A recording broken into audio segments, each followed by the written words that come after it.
আর যে এমসিকিউ গুলো আছে এগুলো দেখবে শুধু, আর কিছু লাগবে না। প্রিভিয়াস ইয়ার এমসিকিউ এই। জি আর সিকিউ কেমনে বলবো আমি বলি তোমাকে। সিকিউর জন্য ক নাম্বারের কোশ্চেন আছে না, এটা কি, এটা হচ্ছে মুখস্থ। জি এখন তুমি তো জানবা না যে ক নাম্বার কোনটা দেবে পরীক্ষায়, কিন্তু এটা কোথা থেকে দেয় আমরা জানি।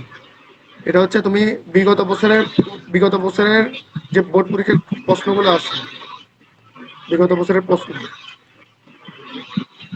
বিগত বছরের যে প্রশ্নগুলো আছে জি সবগুলার ক গুলা দেখবা। দেখে এবার খাতার মধ্যে লেখা শুরু, একটা নোট খাতা বানাবা। নোট খাতায় এবার হচ্ছে বিগত বছরের ক সবগুলো লিখবা। দেখবা যে একটা কোশ্চেন দ্বিতীয়বার আসছে, তো দ্বিতীয়বার আর লেখা দরকার নেই। এরকম করে দেখবা 10 থেকে 15টা ক নাম্বারের কোশ্চেন আসবে, এগুলা থেকে হুবহু কমন আসবে। শেষ, ক নাম্বার শেষ, সেম খ নাম্বার, সেম খ নাম্বার সেম, একদম সেম প্রসেস। বিগত বছর অ্যানালাইসিস করবা, দেখবা বিগত বছরে কি কি আসছে।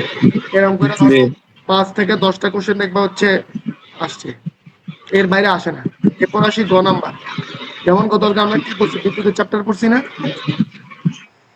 বিগত বছরের বোর্ডের কোশ্চেন গুলা বিদ্যুতের গ নাম্বারে কি দিছে, জি ম্যাথ দিছে। ম্যাথ, কিসের ম্যাথ, ওই পাওয়ারের ম্যাথটা, বাসা বাড়িতে বিদ্যুতের খরচ কত, ওই ম্যাথটা আসছে। বুঝা গেছে? তো ওই ম্যাথ গুলার কি, তুমি জি জি সব ম্যাথ তো পারা দরকার নেই। ম্যাথের কি রাখবা, ম্যাথের হচ্ছে টাইপ, ম্যাথের হচ্ছে টাইপ, মানে অঙ্কগুলা কেমনে সলভ করে। যেমন সলভ করার গুলা সিস্টেম কে দেখো। প্রথমত টার্গেট কি, ফ্যান কয়টা আছে, লাইট বা যন্ত্রাংশ কয়টা আছে, ফ্যান, লাইট, ওভেন, ফ্রিজ সব দিয়ে দিতে পারে। এগুলা কয়টা আছে, প্রথম হচ্ছে নাম্বার কয়টা, সংখ্যা।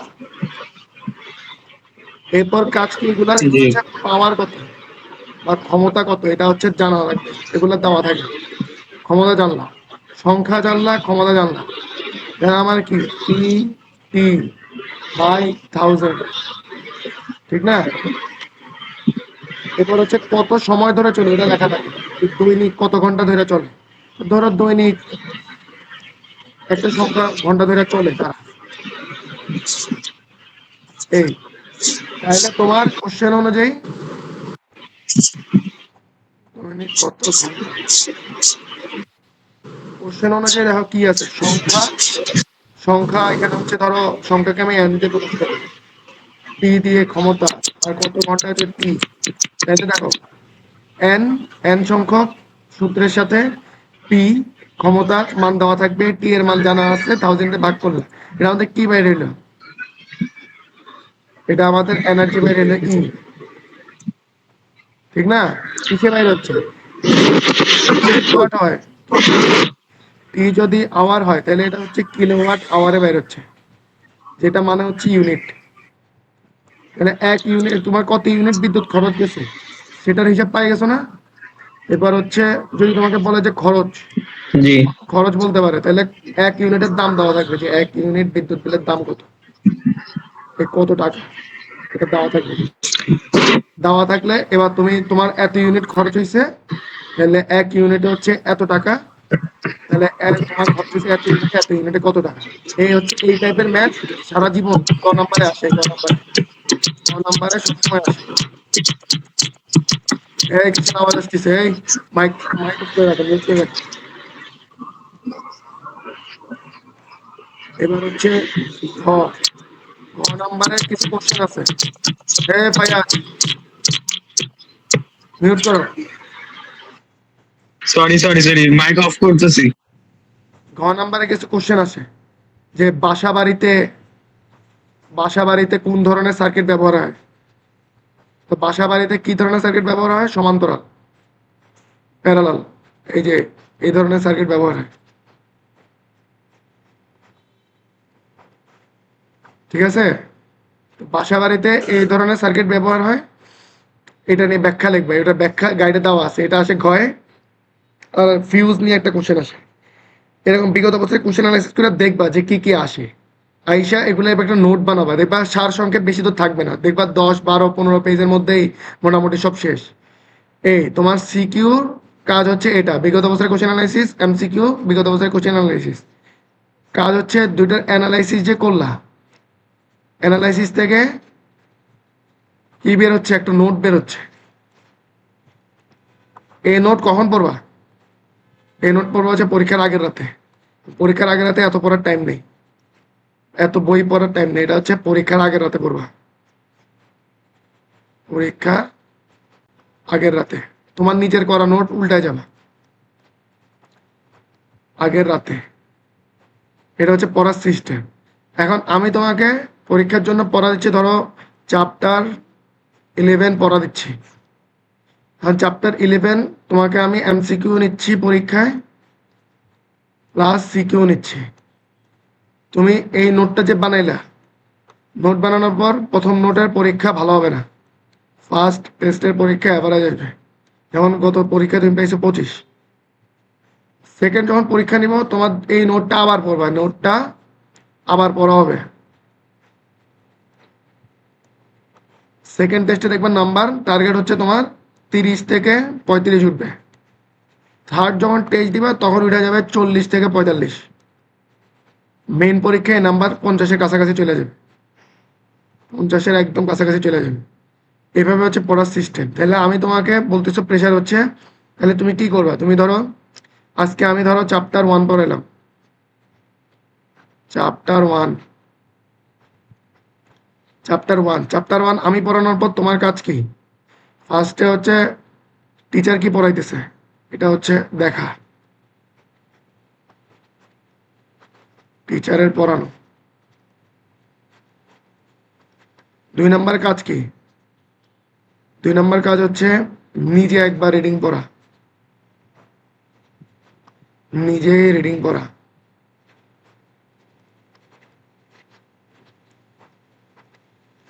3 নম্বর কাজ কি? 3 নম্বর কাজ হচ্ছে কোনো প্রবলেম থাকলে সমাধান করে নেওয়া, কোনো প্রবলেম থাকলে ওইটা সলভ করে নেবে। 4 নম্বর কাজ কি? 4 নম্বর কাজ হচ্ছে নোট বানানো, অ্যানালাইসিস করে।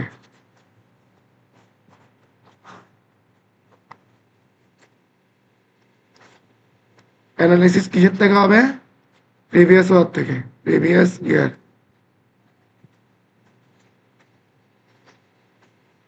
5 নম্বর কাজ কি? Exam, exam. এবার মাইক অন করে বলো, যা বলছি বুঝছো?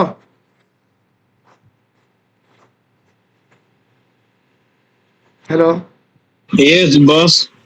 এটা হচ্ছে পড়ার সিস্টেম, বুঝা গেছে? এটা হচ্ছে রোড ম্যাপ, এমনি পড়া লাগবে। এবার বুঝা গেছে পুরোটা?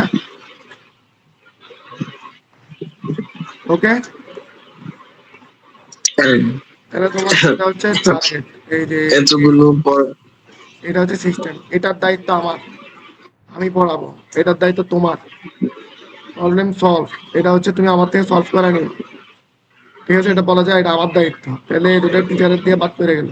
তোমার দায়িত্ব কি? নিজে একবার রিডিং করবা, আর এরপর হচ্ছে নোট অ্যানালাইসিস, নোট বানাবা। নোট একদম ধরো বিজ্ঞানের জন্য একটা আলাদা খাতা থাকবে, ওই খাতায় চ্যাপ্টার 1 থেকে 11-এর মধ্যে যে চ্যাপ্টারগুলো অর্ধবার্ষিকে আছে, এই অধ্যায়গুলার নোট থাকবে। যে নোট তোমার কাজ কি? নোটটার কাজ হচ্ছে তুমি পরীক্ষার আগের রাতে পড়ে যাবে নিজের নোট, নিজের হাতের লেখা নোট সুন্দর করে পরীক্ষার আগের রাতে পড়ে যাবে, বুঝা গেছে? ওই নোট ধরো লাল কলম নীল কলম দিয়ে দাগে সুন্দর করে ডিজাইন করে বানানো, টাইম বাই করে রাত জেগে নোট তৈরি, সমস্যা কি? আর ওই নোট কাউরে দেখানো যাবে না, ওই নোট ধরো পার্সোনাল। এটা হচ্ছে আমাদের কাজ, বুঝা গেছে? জি। আচ্ছা, এবার আমরা চ্যাপ্টার 1 দেখি। আজকে তো আমরা চ্যাপ্টার 1 পড়াবো না, হ্যাঁ, হ্যাঁ। ফুল পড়াবো না, প্রেশার পড়ে যাবে। যতটুক বুঝো ততটুক পড়াবো।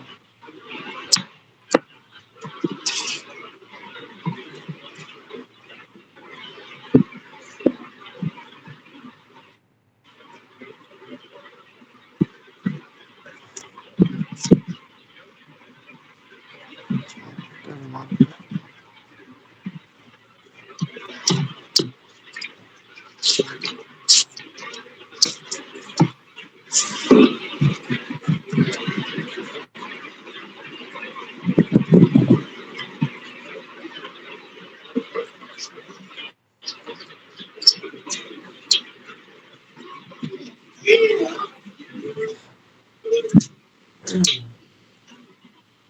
উন্নততর জীবনধারা চ্যাপ্টারের নাম। তাহলে তোমার নেক্সট টাস্ক কি, এই চ্যাপ্টারটার উপর তুমি জি নোট বানাবা। নোট নোট বানানোর সিস্টেম বুঝছো? নিজে চ্যাপ্টার রিডিং করবা, এরপর হচ্ছে বিগত বছরের কোশ্চেন দেখবে কি কি আসছে, ওই অনুযায়ী নোট বানাবো। তাহলে দেখবেন আমরা কি কি আসছে, আমরা তোমার হাতে যদি মার্কার লাগানো শুরু করো। খাদ্য ছাড়া আমরা বাঁচতে পারি না, দেহের বৃদ্ধি এবং মিউট করে রাখো ফায়ার, প্রশ্ন থাকলে আনমিউট করি। খাদ্য ছাড়া আমরা বাঁচতে আচ্ছা, পারি না। একটা কথা বলি তোমারে। হ্যাঁ, কথাটা হচ্ছে আমার এই অধ্যায়টা দাঁড়ানো আছে। আচ্ছা সমস্যা নেই, দ্বিতীয়বার পড়া হবে, জানা থাকলে তো আরো ভালো। আচ্ছা এবার মিউট করে রাখো। দেখো, খাদ্য ছাড়া আমরা বাঁচতে পারি না, দেহের বৃদ্ধি এবং বিকাশ, দেহের টিস্যুগুলোর ক্ষতিপূরণ এবং শক্তি উৎপাদন, এই ধরনের কাজের জন্য নিয়মিতভাবে আমরা বিশেষ কয়েক ধরনের খাদ্যের প্রয়োজন। আচ্ছা এখানে কিছু রিডিং পড়ার মতো কথা লিখছে, যেহেতু একবার পড়া হয়েছে, এটা হচ্ছে রিডিং। এখানে ইম্পর্টেন্ট কি কি আছে দেখো, গুণগত মানের উপর খাদ্য আমাদের চেহারা, কাজকর্ম, আচরণে, জীবন, এটা লাগবে না। খাদ্য হচ্ছে জটিল জীবনের যুগ, সরল খাদ্যে পরিণত হয়। এই যে পরিপাকের একটা সংজ্ঞা দিছে, জটিল খাদ্যকে, পরিপাকের সংজ্ঞা। এই যে জটিল খাদ্যগুলো বিভিন্ন উৎসেচকের সাহায্যে আমাদের পরিপাক তন্ত্রের বিভিন্ন অংশে ভেঙে সরল খাদ্যে পরিণত হয়, প্রক্রিয়াকে পরিপাক বলে। তাহলে পরিপাকের প্রক্রিয়াটা কি? পরিপাকের প্রক্রিয়া হচ্ছে যে আমরা জটিল খাবার খাই, আমরা যে ভাত মাছ এগুলা খাই, এগুলো হচ্ছে জটিল খাদ্য।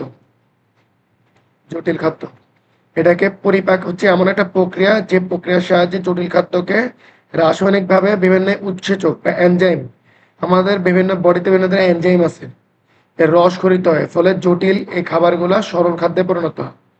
এই যে প্রক্রিয়া, এই প্রক্রিয়াটাকে আমরা বলি পরিপাক। এটা হচ্ছে পরিপাকের সংজ্ঞা। এটা হচ্ছে 1 নম্বর ইম্পর্টেন্ট লাইন। পরিপাক হওয়া খাদ্য শোষিত হয়ে দেহকোষের প্রোটোপ্লাজমে সংযোজিত, যাকে আত্তীকরণ বলে। আরেকটা সংজ্ঞা, সেটা হচ্ছে আত্তীকরণ। পরিপাক হওয়া খাদ্য শোষিত হয়ে দেহকোষের প্রোটোপ্লাজমে সংযোজিত হয়ে, যাকে আত্তীকরণ বলে। এই যে সরল খাদ্য পরিপাক হইল, পরিপাক হওয়ার পরে খাদ্য শোষিত হয় দেহকোষের প্রোটোপ্লাজমে সংযোজিত হয়। দেহের কোষের মধ্যে প্রোটোপ্লাজম নামের একটা অঙ্গাণু আছে, এই অঙ্গাণুটা সংযোজিত হয়, প্রোটোপ্লাজমে জমা হইতে থাকে। এই প্রক্রিয়াটাকে বলে আত্তীকরণ। তাহলে এটা আরেকটা ইম্পর্টেন্ট সংজ্ঞা। পরে অপাচ্য খাদ্য বিশেষ প্রক্রিয়া দেহ থেকে নির্গত হয়ে যায়, এটাকে বলা হয় হচ্ছে তোমার হচ্ছে, ভুলে গেছি, আমি নিজে ভুলে গেছি, এই যে খাদ্য পুষ্টি। এটা হচ্ছে খাদ্য পুষ্টি, আমাদের অধ্যায়ের নাম ছিল আগে খাদ্য পুষ্টি, এখন চেঞ্জ করছে এটা। তাহলে খাদ্য পুষ্টি, পুষ্টি বিজ্ঞান অনুসারে আমরা যা খাই তার খুবই সবই কিন্তু খাদ্য নয়, সেসব আহার্য বস্তুকে খাদ্য বলা যাবে যেগুলো জীবদেহের বৃদ্ধি সাধন, উৎপাদন, রোগ প্রতিরোধ, ক্ষয়পূরণ করে, এক কাজে দেহের পুষ্টি সাধন করে। পুষ্টি হলো হারণতা পরিপাক, শোষণ করা, ইত্যাদি ইত্যাদি করা। আচ্ছা দেখো, এটা পুষ্টির সংজ্ঞা দিছে। পুষ্টি হলো পরিবেশ থেকে প্রয়োজনীয় খাদ্যবস্তু আহরণ করে তা পরিপাক ও শোষণ করা। আত্তীকরণ দ্বারা দেহের শক্তি চাইতে পূরণ করা, রোগ প্রতিরোধ করা, বৃদ্ধি ও ক্ষয় পূরণ করা। তাইলে পুষ্টি আমাদের কি কি করে, এটা লেগছে, পরিবেশ থেকে প্রয়োজনীয় খাদ্যবস্তু আহরণ করে। এই যে আমরা যে ভাত মাছ ডাল খেয়ে এগুলো আহরণ করলো, এক। এরপর পরিপাক ও শোষণ করছে, তাহলে 1 নম্বরে কি করছে, পরিপাক ও শোষণ করা। এরপর আত্তীকরণ দ্বারা দেহের শক্তির চাহিদা পূরণ, এই আত্তীকরণ দ্বারা দেহের শক্তির চাহিদা পূরণ, 2। এরপর রোগ প্রতিরোধ, 3। বৃদ্ধি ও ক্ষয় পূরণ করা, এটা পুষ্টির কাজ। তাহলে কি করতেছে, একে হচ্ছে পরিপাক ও শোষণ করতেছে, এরপর হচ্ছে আত্তীকরণ দ্বারা দেহের শক্তির চাহিদা পূরণ করতেছে, এর প্রোটোপ্লাজমে জমা হচ্ছে, এই শক্তির চাহিদা পূরণ হইলো। এরপর রোগ প্রতিরোধ করে, বৃদ্ধি এবং ক্ষয় পূরণ করে। এটা হচ্ছে পুষ্টির সংজ্ঞা। তাহলে কয়টা পয়েন্ট, 1 2 3 4টা পয়েন্ট, 4টা পয়েন্ট মনে রাখতে হবে। যে পরিপাক ও শোষণ করছে, আত্তীকরণ দ্বারা দেহের শক্তির চাহিদা পূরণ করছে, রোগ প্রতিরোধ, বৃদ্ধি ও ক্ষয় পূরণ করে। পুষ্টির ইংরেজি শব্দ হচ্ছে নিউট্রিশন। অপর দিকে খাদ্যের জৈব অথবা অজৈব উপাদান, জীবের বেঁচে থাকার জন্য দরকারি শক্তি যোগান একসঙ্গে পরিপোষক বা নিউট্রিয়েন্টস বলে। এই যেগুলো হচ্ছে নিউট্রিয়েন্টস, গ্লুকোজ, খনিজ লবণ, ভিটামিন ইত্যাদি হচ্ছে নিউট্রিয়েন্টস। ওকে, আমরা বলতে পারি খাদ্যের কাজ প্রধানত 3টে। এই যে খাদ্যের কাজ, তাহলে তোমার একটা কোশ্চেন, এই যে এখানে একটা খাদ্যের কাজ কয়টি, এমসিকিউ সিকিউ নম্বরে আসবে, খাদ্যের কাজ কয়টি। এবার আছে খাদ্যের উপাদান। খাদ্যের উপাদান কয়টি, 6টি। শর্করা, আমিষ, স্নেহ, ভিটামিন, খনিজ লবণ, পানি, এগুলো হচ্ছে খাদ্যের উপাদান। তাহলে উপাদান কয়টি? উপাদান হচ্ছে 6টি। স্নেহ এবং শর্করাকে বলা হয় শক্তি উৎপাদক খাদ্য। এই চর্বি বা স্নেহ জাতীয় পদার্থ আছে ভাত, এরপর হচ্ছে রুটি, এগুলো হচ্ছে শক্তি উৎপাদক খাদ্য, এগুলো শক্তি উৎপাদন করে। আমিষযুক্ত খাদ্য যেমন মাছ মাংস এগুলোকে বলে দেহ গঠনের খাদ্য, এগুলো দেহ গঠন করে। যদিও এর বাইরেও এসব উপাদান আরো গুরুত্বপূর্ণ কাজ আছে। ভিটামিন খনিজ যেমন পানি মাছ দেহ সংরক্ষক খাদ্য উপাদান যেগুলো দেহের অন্যান্য কাজে লাগে। এগুলো প্রতিটারই আলাদা আলাদা কাজ আছে। তো মূলত হচ্ছে স্নেহ এবং শর্করা হচ্ছে শক্তি উৎপাদক খাদ্য এবং আমিষযুক্ত খাদ্য হচ্ছে দেহ গঠনের খাদ্য। আচ্ছা, এগুলা ভাগ করে লেখছে আরো। খাদ্যের উপাদান, এই মুখ্য উপাদান, সহায়ক উপাদান। তাহলে মুখ্য উপাদান হচ্ছে শর্করা, আমিষ, স্নেহ। শর্করা, অনেক যাচ্ছ। হ্যাঁ ঠিক। আচ্ছা, একটু আমার ক্যামেরা দিয়ে একটু টাকা ভালো দেখতে উচিত। Fast fast.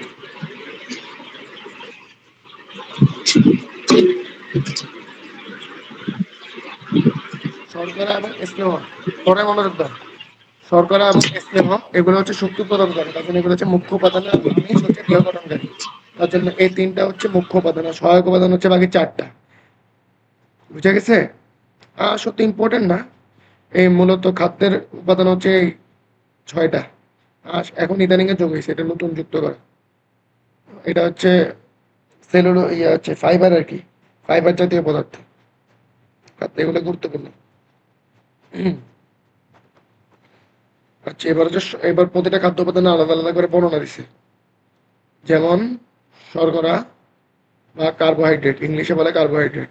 শর্করা হচ্ছে মানুষের প্রধান খাদ্য। কার্বন হাইড্রোজেন অক্সিজেন দিয়ে শর্করা তৈরি হয়। তাহলে কার্বন হাইড্রোজেন অক্সিজেন এই তিনটা দিয়ে সিএইচও, সিএইচও এমনি মনে রাখবো যে শর্করা হচ্ছে সিএইচও, কার্বন হাইড্রোজেন অক্সিজেন, এই তিনটা দিয়ে হচ্ছে শর্করা তৈরি হয়। শর্করা বর্ণহীন, গন্ধহীন এবং অল্প মিষ্টি স্বাদযুক্ত। ভাতের কথা মনে রাখবে আর কি। এরপর উদ্ভিজ্জ উৎস, কিসে কিসের থেকে শর্করাটা আমরা পাই, এটার জন্য লেখছে উদ্ভিজ্জ উৎস হচ্ছে কি শ্বেতসার বা স্টার্চ। এছাড়া ধান, গম, ভুট্টা এবং অন্যান্য শস্যদানা স্টার্চের প্রধান উৎস। এছাড়া আলু, রাঙা আলু, কচুতে, এগুলো হচ্ছে এমসিকিউর জন্য ইম্পর্টেন্ট। এবং গ্লুকোজ, গ্লুকোজ হচ্ছে চিনি, চিনির তুলনায় কম মিষ্টি। শর্করা একটি আঙ্গুর, আপেল, গাজর, খেজুর ইত্যাদি থেকে পাওয়া যায়। এরপর হচ্ছে ফ্রুক্টোজ, আম, পেঁপে, কলা, কমলা লেবু এগুলা থেকে হচ্ছে ফ্রুক্টোজ পাওয়া যায়। ফুলের মধুতেও ফ্রুক্টোজ থাকে। ফল শর্করা, ফল শর্করা বলা হয়ে থাকে। মূলত এই ফ্রুক্টোজটা হচ্ছে ফলে থাকে, তো এই জন্য এটাকে ফল শর্করা বলে আর কি। ফল শর্করা বলে। তাহলে তোমার প্রশ্ন আসতে পারে যে ফল শর্করা কাকে বলে, ফল শর্করা কাকে বলে, ফ্রুক্টোজকে ফল শর্করা বলে। ঠিক আছে, সুক্রোজ, সুক্রোজ কি? সুক্রোজ হচ্ছে আখের রস, চিনি, গুড়, মিশ্রি, এগুলো সুক্রোজ। আর হচ্ছে সেলুলোজ, সেলুলোজ হচ্ছে বেল, আম, কলা, তরমুজ, বাদাম, শুকনো ফল এগুলো। তাহলে এগুলো উদাহরণগুলো ইম্পর্টেন্ট যে কোনটার হচ্ছে কোনটার মূল উৎস, উদাহরণ। আর হচ্ছে সবচেয়ে ইম্পর্টেন্ট এমসিকিউ যেটা হচ্ছে ফ্রুট সুগার, ফ্রুট সুগার যেটা হচ্ছে ফ্রুক্টোজ, এটা হচ্ছে ইম্পর্টেন্ট। তাহলে এটা আমরা এটা এর লাইনটা হচ্ছে ইম্পর্টেন্ট। ফ্রুট সুগার হচ্ছে ফ্রুক্টোজ। এরপর হচ্ছে প্রাণীজ উৎস, কোথা থেকে আমরা শর্করা পাই? প্রাণী থেকে আমরা কম পাই, হচ্ছে ল্যাকটোজ পাই, দুধ শর্করা, হচ্ছে গরু ছাগল অন্যান্য প্রাণীর দুধে থাকে। আর হচ্ছে গ্লাইকোজেন পাই, সেটা হচ্ছে যকৃতে থাকে। আর হচ্ছে মাংসে, মাংসে থাকে গ্লাইকোজেন শর্করা, অল্প পরিমাণ থাকে আর কি। এরপর হচ্ছে পুষ্টিগত গুরুত্ব, শর্করার পুষ্টিগত গুরুত্ব এগুলো হচ্ছে ঘ নাম্বারে আসে মূলত। শর্করার পুষ্টিগত গুরুত্ব নেই, তো এখানে রিডিং মারবা, এগুলো তেমন পড়ার কিছু নাই।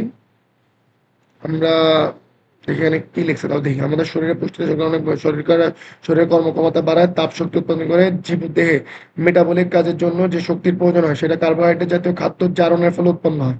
গ্লাইকোজেন প্রাণী দেহে খাদ্য ঘাটতিতে বা অধিক পরিশ্রমের সময় শক্তি সরবরাহ করে। সেলুলোজ একটি অপাচ্য প্রকৃতির শর্করা এবং এটা আঁশযুক্ত খাদ্য। আচ্ছা, এগুলো রিডিং পড়ার জিনিসই লেখছে। হ্যাঁ, খাদ্যের মধ্যে নিহিত শক্তি খাদ্য, এই যেখানে ক্যালোরি নিয়ে কথা লেখছে, ক্যালোরি।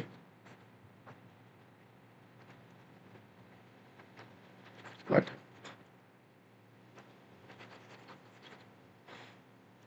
আচ্ছা, আমরা তার তাহলে সুবিধা হবে। ক্যালোরি বা কিলো ক্যালোরি যে মাপা, ক্যালোরি হচ্ছে শক্তির একক, ক্যালোরি হচ্ছে শক্তির একক। শক্তির জুল যেরকম শক্তির একক, ক্যালোরি হচ্ছে শক্তির একক, যেটা খাদ্যের জন্যই মাপা হয় মূলত বডির ক্ষেত্রে। 1 গ্রাম খাদ্য জারণের ফলে যে পরিমাণ তাপ শক্তি উৎপন্ন থাকে খাদ্যের ক্যালোরি বলে। ইম্পর্টেন্ট, ভেরি ভেরি ইম্পর্টেন্ট, ক নাম্বারে আসবে। 1 ক্যালোরি, খাদ্যের ক্যালোরি সংজ্ঞা। এরপর হচ্ছে 1 গ্রাম পানির তাপমাত্রা 1 ডিগ্রি সেলসিয়াস বৃদ্ধি করতে যে শক্তি পরিমাণ তাকে হচ্ছে 1 ক্যালোরি বলে। 1 ক্যালোরি কাকে বলে? এটা আরো ইম্পর্টেন্ট। 1 ক্যালোরি, 1 ক্যালোরির সংজ্ঞা, এটা আরো ইম্পর্টেন্ট। আজকে আসো না নাই?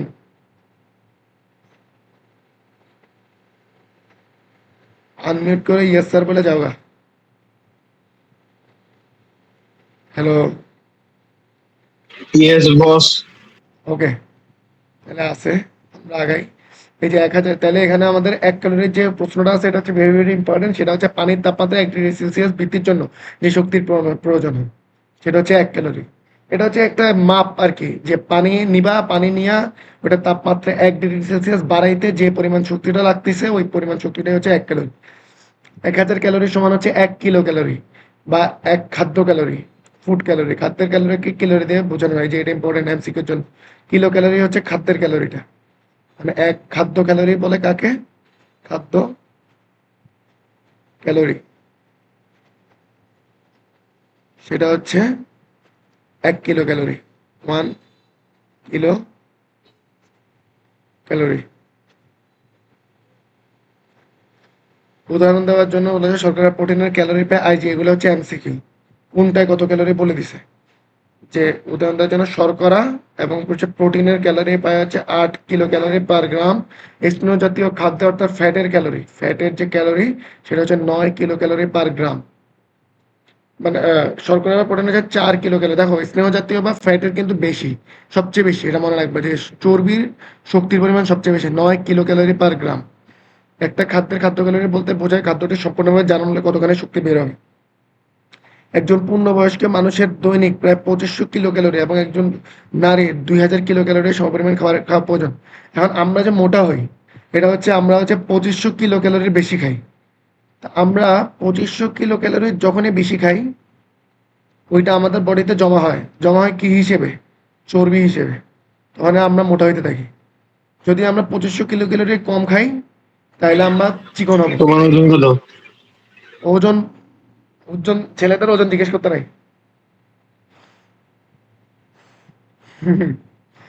যাই হোক, বুঝছো এবার? ছেলেদের কোনো কিছু জিজ্ঞেস করতে নাই, ছেলেদের ইনকাম জিজ্ঞেস করতে নাই, ছেলেদের ওজন জিজ্ঞেস করতে নাই, ছেলেদের বয়স জিজ্ঞেস করতে নাই, তাই ছেলেদের কি জিজ্ঞেস করবো তাহলে? ছেলেদেরকে জিজ্ঞেস করবে ভাই আপনি বাইচে আছেন, এটা জিজ্ঞেস করবে।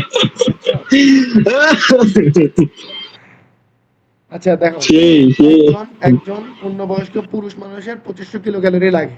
কারণ 2500 কিলোক্যালোরি বেশি খাইলে চর্বি জমবে পেটে, চর্বি জমলে মোটা হবা, কম খাইলে চিকন হবা। আর 2500 কিলোক্যালোরি যারা খায় একদম মাইপা, তাদের বডি মোটামুটি ফিট থাকে। অনেকে বডি বিল্ডাররা 2500 কিলোক্যালোরি মাইপা খায়। আচ্ছা এখন আমরা যাই, একজন সাধারণ মানুষের দেহে এরকমই থাকে আর কি, হচ্ছে আমিষ বা প্রোটিন। চ্যাপ্টারটা কত বড় দেখি।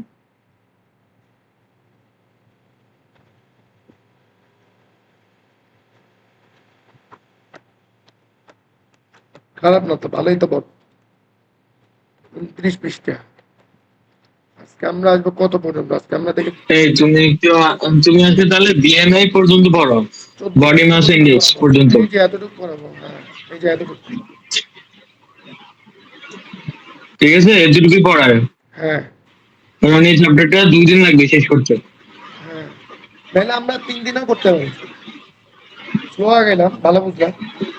আচ্ছা এটাও করা যায় 3 দিনও, ভাগ ভাগ করে তাহলে পড়া যায়। 10 পেজ পর্যন্ত আগাই আমরা।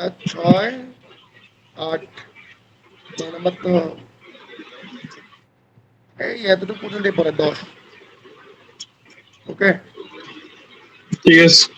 ওকে, তাহলে দেখো আমাদের আমিষ বা প্রোটিন নিয়ে লিখছে কার্বন, হাইড্রোজেন, অক্সিজেন, নাইট্রোজেন, কিছু ক্ষেত্রে সালফার, 5টি মৌলের সমন্বয়ে আমিষ তৈরি। তাহলে আমিষ কি কি দিয়ে তৈরি হয়? Carbon, hydrogen, oxygen, nitrogen. এখানে আগেরটা কি ছিল? শর্করার ক্ষেত্রে সিএইচও, এখানে কি যুক্ত হয়েছে? নাইট্রোজেন এবং কিছু ক্ষেত্রে সালফার। তাহলে আমিষের ক্ষেত্রে নাইট্রোজেনটা আর হচ্ছে সালফার, এই দুইটা জিনিস অতিরিক্ত যোগ হয়েছে সিএইচও এর সাথে। সিএইচও এর সাথে 5টি মৌলের সমন্বয়ে তৈরি হয়। এমসিকিউ, 5টি মৌলের সমন্বয়। শরীরে আমিষ পরিপাক হওয়ার পর সেগুলো অ্যামাইনো অ্যাসিডে পরিণত হয়। আমিষ পরিপাক হওয়ার পর সেগুলো কিসে পরিণত হয়? অ্যামাইনো অ্যাসিডে। ওকে, বলা যায় একটি নির্দিষ্ট আমিষের পরিচয় হয় কিছু অ্যামাইনো অ্যাসিড দিয়ে। মানুষের শরীরে এই পর্যন্ত 20 ধরনের অ্যামাইনো অ্যাসিডের সন্ধান পাওয়া গেছে। কয় ধরনের? 20 ধরনের অ্যামাইনো অ্যাসিডের সন্ধান পাওয়া গেছে, যেগুলো আমিষ গঠনের একক। তাহলে এখানে আমাদের কি বলছে, সেটা হচ্ছে অ্যামাইনো অ্যাসিড, সেটা হচ্ছে আমিষ গঠনের একক। এটা হচ্ছে 1 নম্বর পয়েন্ট। আমিষ গঠনের এককটা কি? সেটা হচ্ছে amino acid. Amino acid, amino acid. এরপর কি বলছে, যে আমাদের শরীরে আমিষ পরিপাক হওয়ার পর সেগুলো কিসে পরিণত হয়? Amino acid. আমিষ গঠন করতেছে হচ্ছে তোমার অ্যামাইনো অ্যাসিড, আবার যখন আমিষগুলো পরিপাক হচ্ছে শরীরে, তখন আবার অ্যামাইনো অ্যাসিডে পরিণত হচ্ছে। মানে যে গড়তিছে ওই ভাঙার পর আবার ওটাই পরিণত হচ্ছে। আর মানুষের শরীরে কয় ধরনের অ্যামাইনো অ্যাসিড থাকে? 20 ধরনের। উচ্চ থেকে বিবেচনা করা হলে আমিষ দুই প্রকার, একটা হচ্ছে উদ্ভিজ্জ, প্রাণীজ, সেম ইয়ার মতো, শর্করার মতো। প্রাণী থেকে যে আমিষ পাওয়া যায় সেটা প্রাণীজ, আর উদ্ভিদ থেকে যে আমিষ পাওয়া যায় সেগুলো উদ্ভিজ্জ। তাহলে এখানে উদাহরণ দিয়ে দিছে দেখো, যে প্রাণী থেকে যে আমিষ পাওয়া যায়, মাছ, মাংস, ডিম, দুধ, ছানা, পনির, এগুলো হচ্ছে প্রাণীজ আমিষ। আর উদ্ভিদ থেকে যেগুলো হচ্ছে, এগুলো হচ্ছে ডাল, শিমের বিচি, মটরশুঁটি, বাদাম। এগুলো হচ্ছে এমসিকিউ জন্য ইম্পর্টেন্ট। এরপর হচ্ছে 20টি অ্যামাইনো অ্যাসিডের মধ্যে 8টি অ্যামাইনো অ্যাসিডকে নাম বলে দিচ্ছে অপরিহার্য অ্যামাইনো অ্যাসিড বলে। তাহলে এটা হচ্ছে এমসিকিউ। আর এমসিকিউ কি? ধরো তোমাকে অপশনে যে কোনো একটা নাম দিবে, নাম দিয়ে বলবে যে কোনটি অপরিহার্য অ্যামাইনো অ্যাসিড। তো তোমার 20টার মধ্যে 8টা মুখস্থ রাখা লাগবে, যে কোন 8টা। 20টার মধ্যে 8টা। তো lysine, tryptophan, methionine, valine, leucine, isoleucine, আর হচ্ছে ফিনাইল অ্যালানিন, আর হচ্ছে থ্রিওনাইন। এই 8টা। এই 8টা হচ্ছে 20টার মধ্যে 8টা হচ্ছে কি? অপরিহার্য অ্যামাইনো অ্যাসিড, মানে এগুলো সবচেয়ে বেশি গুরুত্বপূর্ণ। 8টি অ্যামাইনো অ্যাসিড ছাড়া অন্য সবগুলো অ্যামাইনো অ্যাসিড আমাদের শরীরে সংশ্লেষ করতে পারে। প্রাণীজ প্রোটিনে অপরিহার্য 8টি অ্যামাইনো অ্যাসিড বেশি থাকে, তাই এর পুষ্টিমূল্য বেশি। বুঝছো? আমরা যে মাছ, মাংস, ডিম, দুধ খাই, এগুলোর মধ্যেই মূলত 8টা অ্যামাইনো অ্যাসিড বেশি থাকে, ওইখান থেকে আমরা পাই। আর উদ্ভিজ্জ খাদ্যের মধ্যে ডাল, সয়াবিন, মটরশুঁটি, বীজ, ভুট্টার মধ্যে পুষ্টিমূল্য বেশি, এমন প্রোটিন পাওয়া যায়। উদ্ভিজ্জ খাদ্য অপরিহার্য অ্যামাইনো অ্যাসিড থাকে না বলে এদের পুষ্টিমূল্য একটু কম। প্রাণীতে বেশি থাকে, মাছ, মাংসে প্রোটিন বেশি। আর উদ্ভিজের মধ্যে ডাল, সয়াবিন, আর হচ্ছে মটরশুঁটির মধ্যে বেশি ভুট্টা। আর প্রাণীদের গঠনের প্রোটিন অপরিহার্য। দেহকোষে বেশিরভাগই প্রোটিন দিয়ে তৈরি। দেহের হাড়, পেশি, লোম, পাখির পালক, নখ, পশুর শিং, এগুলো সবই হচ্ছে প্রোটিন দিয়ে তৈরি। প্রাণী দেহের শুষ্ক ওজনের প্রায় 50% প্রোটিন, মানে আমাদের দেহের 50% ওজনই হচ্ছে প্রোটিন। 50% ওজনই হচ্ছে প্রোটিন। স্নেহ পদার্থ বা লিপিডে আসতে আমরা, ফ্যাটি অ্যাসিড বা গ্লিসারিনের সমন্বয়ে স্নেহ পদার্থ তৈরি হয়। তাইলে ওগুলা কি হয়েছিল? দেখো, শর্করার ক্ষেত্রে আমরা কি পড়ছি, আগের পরে মনে রাখতে হবে যে শর্করার ক্ষেত্রে আমরা কি পড়ছি? Carbon, hydrogen, oxygen.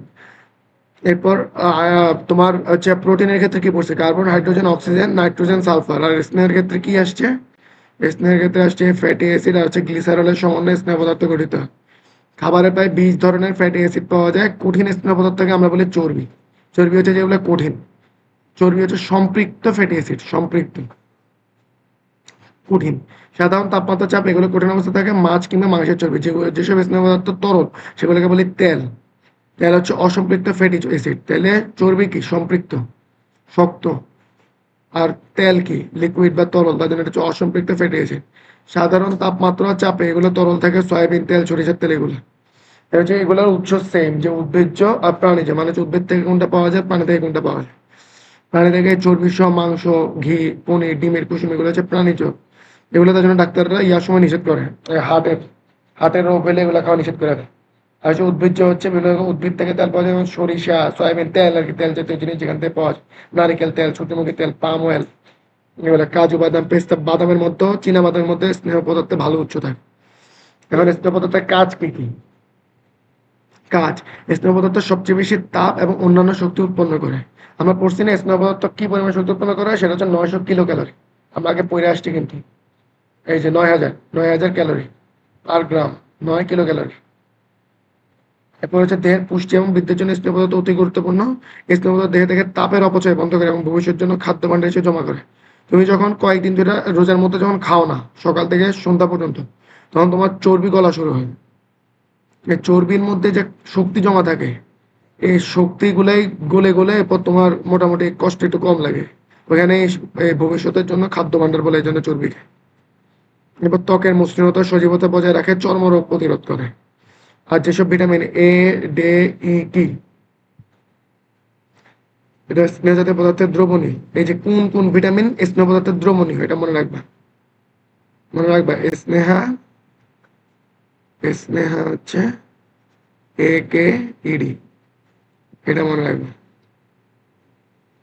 তাহলে AKED, স্নেহা দিয়ে স্নেহ পদার্থ।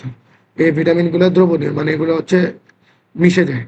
এরপর কি কি কিসের অভাবে কি কি রোগ হয় এগুলো লেখা আছে, এটা রিডিং মারবা। এগুলো রিডিং খাদ্য প্রাণ বা ভিটামিন, এটা হচ্ছে এই যে আরেকটা খাদ্যের পরিমাণ মতো শর্করা আমিষ স্নেহ পদার্থ থাকার পর জীবনের স্বাভাবিক বৃদ্ধি এবং পুষ্টির জন্য বিশেষ কয়েক ধরনের খাদ্য উপাদান প্রয়োজন হয়, এর হচ্ছে ভিটামিন বলে। ভিটামিন খাদ্যের স্বাভাবিক বৃদ্ধি এবং শরীর সুস্থ রাখার জন্য অপরিহার্য। ভিটামিন হচ্ছে জৈব প্রকৃতির যৌগিক পদার্থ। ভিটামিন কি এটা লেখা যাবে, জৈব প্রকৃতির যৌগিক পদার্থ। আমরা জানি প্রতিদিন প্রচুর শাকসবজি সহ স্বাস্থ্যসম্মত খাবার খাই, তাহলে আমাদের দৈনন্দিন খাবার থেকে প্রয়োজনীয় ভিটামিন পেতে পারি। কয়েকটি ভিটামিন স্নেহ জাতীয় পদার্থে দ্রবীভূত হয়, আবার কয়েকটি ভিটামিন পানিতে দ্রবীভূত হয়। এই যে কোনটা স্নেহ জাতীয়, স্নেহে দ্রবণীয়, আর কোনটা হচ্ছে পানিতে। তাহলে স্নেহে কি কি, এ, কে, ই, ডি, এগুলো হচ্ছে স্নেহ পদার্থের দ্রবণীয়। আর পানিতে কি, এ বি সি ডি ই, এগুলোর মধ্যে আর কি কি বাকি আছে, বি সি, বি আর সি হচ্ছে পানিতে দ্রবণীয়। শেষ, এমনি মনে রাখবো। স্নেহে দ্রবণীয় ভিটামিন, ভিটামিন এ। এবার এগুলো নিয়ে ব্যাখ্যা লিখছে যে পানি হচ্ছে কিসে কিসে থাকে, কিসে কিসে ভিটামিন এ পাওয়া যায়, উদ্ভিদের মধ্যে কিসে কিসে পাওয়া যায়। এটা হচ্ছে উৎস, কোথায় কোথায় ভিটামিন এ পাওয়া যায়, পুরোটা হচ্ছে উৎস, কোথায় কোথায় পাওয়া যায়। তাহলে রিডিং মারবা। ভিটামিন এর কাজ ইম্পর্টেন্ট, ভেরি ভেরি ইম্পর্টেন্ট। দেহের স্বাভাবিক গঠন এবং বর্ধন সুষ্ঠুভাবে। হাড় যে গঠন, হাড়ের গঠনে কিন্তু ভিটামিন থাকে। এরপর দেহের বিভিন্ন আবরণী কলা, ত্বক, চোখের কর্নিয়া ইত্যাদিকে স্বাভাবিক এবং সজীব রাখে। হাড় এবং দাঁতের গঠন এবং দাঁতের মাড়ি সুস্থ রাখে। দৃষ্টিশক্তি ঠিক রাখে, রাতকানা রোগ প্রতিরোধ করে, দেহে রোগ সংক্রমণ প্রতিরোধ করে। অভাবজনিত রোগ ও প্রতিকার, অভাবজনিত রোগ এবং প্রতিকার। তাহলে ভিটামিনের অভাবে কি কি রোগ হইতে পারে সেগুলো ইম্পর্টেন্ট। তাহলে আমরা দেখি অভাবজনিত রোগ এবং প্রতিকার। ভিটামিন এ এর অভাবে জেরফথ্যালমিয়া এই রোগটা হয় ভিটামিন এ এর অভাবে। শুরুতে রাতকানা হিসেবে দেখা দিলে এর অভাব দীর্ঘস্থায়ী হলে চোখে কর্নিয়া আলসার পর্যন্ত হয়ে যায় এবং অন্ধ হয়ে যায় অনেক সময়, যে অন্ধ হয়ে যায়। ভিটামিন এ এর অভাবে তাহলে কি হয়, জেরফথ্যালমিয়া, এই রোগটা মনে রাখবা, জেরফথ্যালমিয়া, ভিটামিন এ এর অভাবে। এ এর অভাবে রাতকানা হয়, মানে রাতে দেখতে পারে না, এবং কর্নিয়া আলসার হতে পারে, পুরোপুরি অন্ধ হয়েছে। ভিটামিন এ এর অভাবে দেহের বৃদ্ধি বাধাপ্রাপ্ত হয়, অনেক সময় ঘা, সর্দি, কাশি, গলা ব্যথা, প্রস্রাবের সমস্যা ইত্যাদি উপসর্গ দেখা যায়। ভিটামিনের অভাবে ত্বকের লোমকূপের গোড়ায় ছোট ছোট গুটি সৃষ্টি হতে পারে। অতিরিক্ত ভিটামিন এ গ্রহণ করলেও ক্ষতিকারক হতে পারে। অতিরিক্ত কোনো কিছু ভালো না, বুঝছো। ভিটামিন এর অভাব যেরকম রোগ হয়, ভিটামিন এ অতিরিক্ত গ্রহণ করলে রোগ হয়। হচ্ছে ভিটামিন ডি। ভিটামিন ডি মূলত কোথা থেকে পাওয়া যায় জানো, সূর্যের আলো থেকে, মনে রাখবা। এবার প্রাণীজ উৎস থেকে ভিটামিন ডি পাওয়া যায়, প্রাণীজ উদ্ভিদ থেকে কিন্তু পাওয়া যায় না, শুধু প্রাণী। এই ভিটামিন সূর্যালোকের অতি বিগুণী রশ্মির সাহায্যে মানুষের ত্বকে উপস্থিত কোলেস্টেরল হতে ধাপে ধাপে লিভার এবং কিডনি সহায়তায় সংশ্লেষিত হয়। তার জন্য রোদে যাইতে হয়, রোদে গেলে ভিটামিন ডি পাই। আমরা যখন রোদে যাই তখন আমরা ভিটামিন ডি পাই, ভিটামিন ডি। কোলেস্টেরল হতে ধাপে ধাপে এই প্রক্রিয়া হয় আর কি, এটা হচ্ছে প্রক্রিয়াটা। ডিমে, কুসুম, দুধ এবং মাখন ভিটামিন ডি এর প্রধান উৎস। বাঁধাকপি, যকৃৎ, তেল সমৃদ্ধ মাছে ভিটামিন ডি পাওয়া যায়। ভিটামিন ডি শরীরে ক্যালসিয়াম শোষণ করতে সাহায্য করে, যা হাড় তৈরির কাজে লাগে। ভিটামিন ডি এর অভাবে শিশুদের রিকেট রোগ হতে পারে। দৈনিক চাহিদা থেকে বেশি পরিমাণে ভিটামিন ডি গ্রহণ করলে শরীরের ক্ষতি হয়। এর ফলে অধিক ক্যালসিয়াম ফসফরাস শোষিত হয়, রক্তে এদের পরিমাণ বৃদ্ধি পায়। তাহলে ভিটামিন ডি শরীরে ক্যালসিয়াম শোষণ করতে সাহায্য করে। কি শোষণ করে, ক্যালসিয়াম। এমসিকিউর জন্য ইম্পর্টেন্ট, এমসিকিউর জন্য ইম্পর্টেন্ট। ক্যালসিয়াম শোষণ করে ভিটামিন ডি, হাড় তৈরির কাজে লাগে। ক্যালসিয়াম শোষণ করে হাড় তৈরিতে কাজে লাগে। ভিটামিন ডি এর অভাবে শিশুদের রিকেট রোগ হয়। কোন রোগ হয়, রিকেট রোগ। চাহিদা থেকে বেশি পরিমাণে ভিটামিন ডি গ্রহণ করলে শরীরের ক্ষতি হয়। এর ফলে অধিক ক্যালসিয়াম এবং ফসফরাস শোষিত রক্তে এদের পরিমাণ বৃদ্ধি পায়, যে কারণে বৃক্ক, হৃৎপিণ্ড, ধমনী ইত্যাদিতে প্রচুর পরিমাণে ক্যালসিয়াম জমা হতে থাকে। যে ভিটামিন ই, এবার আরেকটা ভিটামিন, এটাও কিসে দ্রবীভূত হয়, স্নেহে। তাহলে এটা দেখো, সব রকম উদ্ভিজ্জ ভোজ্য তেল। আগেরটা কি ছিল, ভিটামিন ডি ছিল কি, প্রাণীজ। এই যে প্রাণীজ, প্রাণীজ উৎস থেকে ভিটামিন ই কি, উদ্ভিদ। বিশেষ করে পাম তেল ভিটামিন ই এর ভালো উৎস। প্রায় সব খাবারে কম বেশি ভিটামিন ই আছে। শস্যদানার তেল, কর্ন অয়েল, তুলা বীজের তেল, সূর্যমুখী বীজের তেল, লেটুস পাতা ইত্যাদি ভিটামিন ই পাওয়া যায়। মানুষের শরীরে ভিটামিন ই হলো অ্যান্টি অক্সিডেন্ট, যেটি ধমনীতে চর্বি জমা করে এবং সুস্থ রাখতে। এটাও তো ইম্পর্টেন্ট না, রিডিং মারবা। এবার ভিটামিন বি কমপ্লেক্স। ও পানিতে দ্রবণীয় 12টি ভিটামিন বি রয়েছে, পানিতে দ্রবণীয়। আগের গুলা কি ছিল, স্নেহে, এটা হচ্ছে পানিতে। ভিটামিন এ, ভিটামিনের এই গুচ্ছকে ভিটামিন বি কমপ্লেক্স বলা হয়। দেহের স্বাভাবিক সুস্থতার জন্য ভিটামিন বি কমপ্লেক্স খুবই গুরুত্বপূর্ণ। দেহের বৃদ্ধি, স্নায়ু এবং মস্তিষ্কের কাজ, দেহকোষে বিপাকীয় কাজ, প্রজনন ইত্যাদি সম্পন্ন করার জন্য খাদ্যে ভিটামিন বি কমপ্লেক্সের উপস্থিত অতি আবশ্যক। এবার দেখো ভিটামিন বি এর যে উৎস আছে, একটা সুন্দর বক্স আছে যে ভিটামিন বি এর উৎসগুলা। ভিটামিন বি বিভিন্ন প্রকারের, এগুলো হচ্ছে থায়ামিন, এবার রাইবোফ্লাভিন, নিয়াসিন, নিকোটিনিক অ্যাসিড, এরপর পাইরিডক্সিন, এরপর কোবালামিন। এগুলোর হচ্ছে কোনটা কি ভিটামিন, এগুলোর নাম মনে রাখবা। বি5 কোনটা, বি2 কোনটা, বি1 কোনটা। এগুলো এগুলো হচ্ছে উৎস, আর এগুলো হচ্ছে অভাবজনিত রোগ। তো এগুলো থেকে কি আসবে, এমসিকিউ, সিকিউ আসতে পারে, বাট এটা একটু কঠিন। এটা যদি বেশি কঠিন লাগে তাহলে স্কিপ মারতে পারো, এটা কঠিন। এই যে ভিটামিন সি তো ইজি, অ্যাসকর্বিক অ্যাসিড বলে ভিটামিন সি কে, মনে রাখবে, এটা খুব ইম্পর্টেন্ট। অ্যাসকর্বিক অ্যাসিড, এটা বড় হলেও দেখবো পরে, এটা পরে লাগে। অ্যাসকর্বিক অ্যাসিড হচ্ছে ভিটামিন সি। টাটকা শাকসবজি, টাটকা ফলে ভিটামিন সি পাওয়া যায়, টক আর কি, টক জাতীয় জিনিসে পাওয়া যায়। এই মূলা শাক, লেটুস পাতা, ধনে পাতা, পুদিনা পাতা, কাঁচামরিচ, ফুলকপি, করলা, এগুলা। ফলের মধ্যে লেবু, কমলা লেবু, টমেটো, আনারস, পেয়ারা। শুকনো ফল, বীজ, টিনজাত খাদ্যে সাধারণত ভিটামিন থাকে না, মনে রাখবে। শুকনো ফল শুকায় যে শুটকির মতো, এবং বীজে টিনজাত খাদ্যে ভিটামিনটা থাকে না। এরপর ভিটামিন সি এর কাজ, এটা ইম্পর্টেন্ট। ভিটামিন সি এর যে কাজ, এটা ইম্পর্টেন্ট। আমরা সিভিট খাই, মনে আছে? সিভিট ভিটামিন সি এর অভাব পূরণে। 1 2 3 4 5 6টা পয়েন্ট আছে। ত্বক, হাড়, দাঁত ইত্যাদি কোষসমূহকে পরস্পরের সাথে জোড়া লাগিয়ে মজবুত গাঁথনি তৈরি করে, শরীরের ক্ষত পুনর্গঠনের জন্য কাজে সাহায্য করে। দাঁত ও মাড়ি শক্ত রাখে, স্নেহ, আমিষ ও অ্যামাইনো অ্যাসিড বিপাকে ভিটামিন সি ভূমিকা রাখে, ত্বক মসৃণ উজ্জ্বল রাখে, রোগ প্রতিরোধ করে। তাহলে এই 6টা পয়েন্ট ভিটামিন সি, এই 6টা পয়েন্টের জন্য কাজ করে। মনে রাখবো, ভিটামিন সি এর তীব্র অভাবে স্কারভি রোগ হয়, এই যে মনে রাখবো। তাহলে দেখো এখানে আমরা কি কি পড়তেছি। আচ্ছা, আজকে এতটুকু পড়বো। এই অভাবে কি কি রোগ হয়। তাহলে প্রতিটা প্রতিটা খাদ্য উপাদানে কি কি বলছে দেখো। প্রথমে বলছে হচ্ছে যে উৎস, প্রতিটা জিনিসে, প্রতিটা খাদ্য উপাদান উৎস বলছে। এ বলছে কাজ, আর হচ্ছে অভাবে কোন রোগ হয়, অভাবে রোগ। এই তিনটা জিনিস আমরা পড়তেছি। আনমিউট করো ফায়াজ।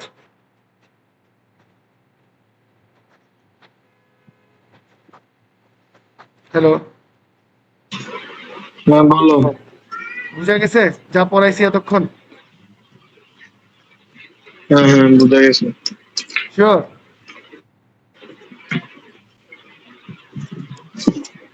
দেখো প্রতিটা খাদ্য উপাদানের উৎস, কাজ, অভাবে যে রোগটা হয়, এই তিনটা জিনিস হচ্ছে মেইন। তাহলে এই চ্যাপ্টারে আজকে আমরা যতটুকু পড়লাম প্রতিটা খাদ্য উপাদান, তাহলে আজকে আমরা দেখো কি কি পড়লাম।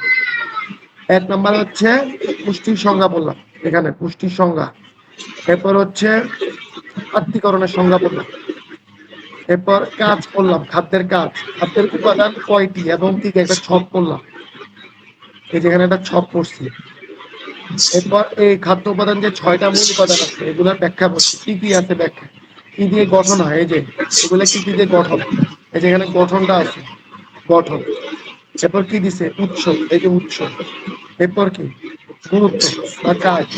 আর অভাবে কোন রোগটা হয়। আর এখানে ক্যালোরি কিছু আছে, এরকম সবগুলো আছে। তাহলে তুমি একটা বক্স বানাবো, ওই বক্সের মধ্যে কি করবা, আমি তোমার দেখাই। আর আজকের ক্লাস কিন্তু স্ক্রিন রেকর্ডে রেকর্ড হচ্ছে, ঠিক আছে? ইউটিউবে ছেড়ে দিন। কি হ্যাঁ, কি কি বলছো, কি বলছো? আজকের ক্লাস রেকর্ড করতেছি, ইউটিউবে ছেড়ে দিন। এটা জ্ঞান জ্ঞান জ্ঞান জ্ঞান। কেন কেন দিলাম, এগুলো সব রেকর্ড আছে। যাই হোক, দেখো বক্স কেমনে বানাবা, সত্যি কি ছাড়বা নাকি দুষ্টু বলতেছো? দেখি দেখা যাক। দেখো আমরা একটা বক্স, আচ্ছা সাইড আমি একটু ফেমাস হতে পারলাম। আমরা একটা বক্স নিই। এটা হচ্ছে বক্স, এই যে বক্স।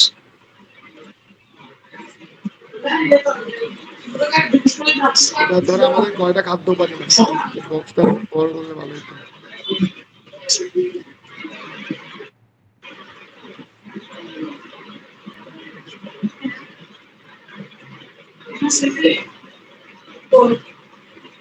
এই হচ্ছে, আচ্ছা এটা আমরা ইয়া করি সাইড বাই সাইড। এই মিউট করে দেন, মিউট করে দেন। Sorry sorry sorry.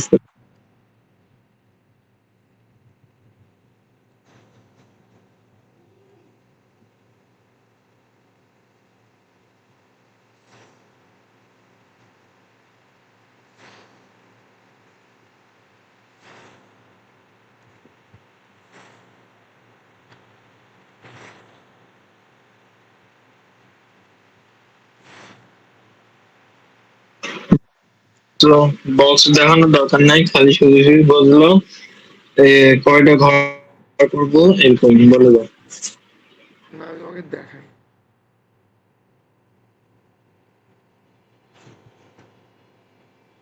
দেখো পুরো সামারি হয়ে যাবে, দেখবে কেমনে। দেখো ফার্স্টে এখানে লিখবা কি গঠন, গঠনটা কেমনে গঠিত হচ্ছে, এখানে কি কি থাকবে, এখানে থাকবে হচ্ছে আমিষ। আচ্ছা এক নম্বরে তো শর্করা ছিল, আমরা ধরো শর্করায় লিখলাম, শর্করা। এরপর হচ্ছে আমিষ, আমিষ। এরপর হচ্ছে স্নেহ, ভিটামিন, খনিজ লবণ, খনিজ লবণ, পানি, পানি। এবার হচ্ছে গঠন, এখানে গঠনের মধ্যে কি কি দিয়ে গঠিত এটা লিখবা। এরপর 2 নম্বরে হচ্ছে উৎস, উৎস।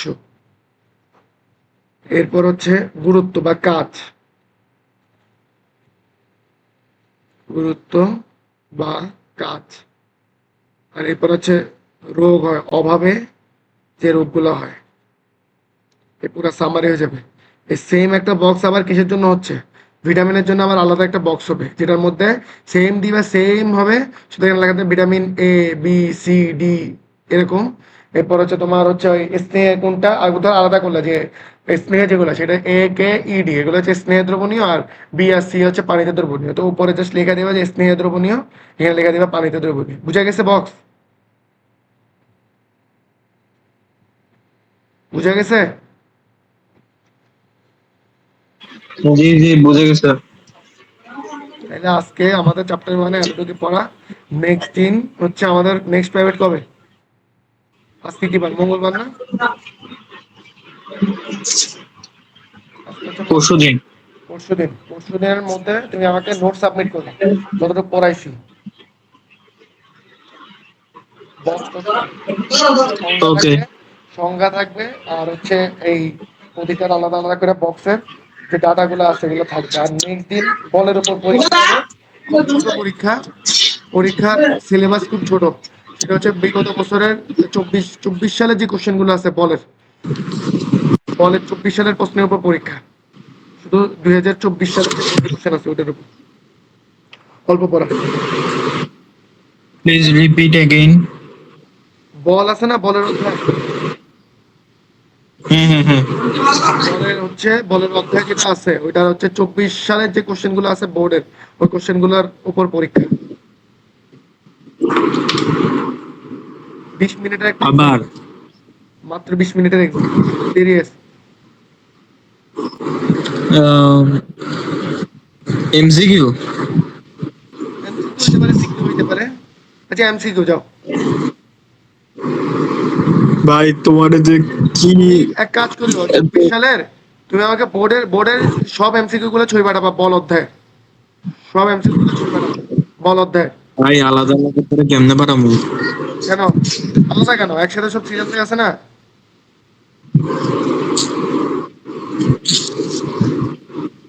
বল অধ্যায়ের, আচ্ছা বল পাঠাবো। অধ্যায়ের বিগত বছরের বোর্ডের যে এমসিকিউ গুলো আছে ওগুলো ছবি পাঠাবা। জি ওইটার উপর, ওই এমসিকিউর উপর ধরো আগামী দিন 20 মিনিটের একটা পরীক্ষা হবে, 20 নম্বরের এমসিকিউ পরীক্ষা বল অধ্যায়ের উপর। জি অবশ্যই। ওকে, ঠিক আছে, আসসালামু আলাইকুম। ওয়ালাইকুম আসসালাম।